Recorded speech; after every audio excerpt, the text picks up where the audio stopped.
ఇక Sunday market రోజైతే ఇది అనదర్ మినీ వ్లాగ్. ఇక చూసారు కదా, చాలా వస్తువులు అంటే నాకు పర్సనల్గా కూడా కొంతమంది సిస్టర్స్ అయితే కామెంట్ చేస్తారనమాట. అంటే సండే మార్కెట్లో ఎలా ఉంటాయి అక్క, ఇలా రీజనబుల్గా ఉంటాయా అని చెప్పేసి మన షార్ట్స్ చూసి చెప్పారు కదా. మనం వెతుక్కోవాలండి, మనం వెతుక్కుంటే మనకి చాలా వస్తువులు తక్కువకి దొరుకుతాయి. అవి మనకి తెలిసి తెలియక కూడా కొంతమంది రేట్లు కూడా ఎక్కువ పెడుతూ ఉంటారు. కానీ అప్పుడప్పుడు వెళ్తూ ఉంటే మీకు అసలు ఎంత తీసుకుంటున్నారు ఏంటి అనేది ఒక క్లారిటీ అనేది వస్తుందన్నమాట. చూసారు కదా, ప్రతి ఒక్క ఐటెం ఉంటుందండి. ఇది లేదు అది లేదు అనడానికి లేదు. మేమైతే అంతకుముందు అంబర్పేటలో ఉన్నప్పుడైతే మేము అక్కడ సైడ్ వెళ్ళేవాళ్ళం అనమాట.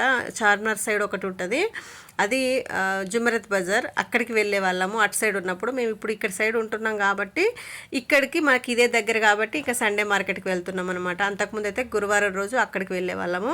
అంటే అలా అని చెప్పేసి అక్కడికి వెళ్ళి ఏం కొంటారు ఏంటంటే ఎందుకో తెలియదు, అలా టైంపాస్కి వెళ్ళేసి చాలా తిరిగేసి అలా ఏదో ఒకటి కొనుక్కొని వచ్చేవాళ్ళం అనమాట. ఏదో తెలియని తృప్తి అనమాట అలా తిరగడము మా ఆయనతో.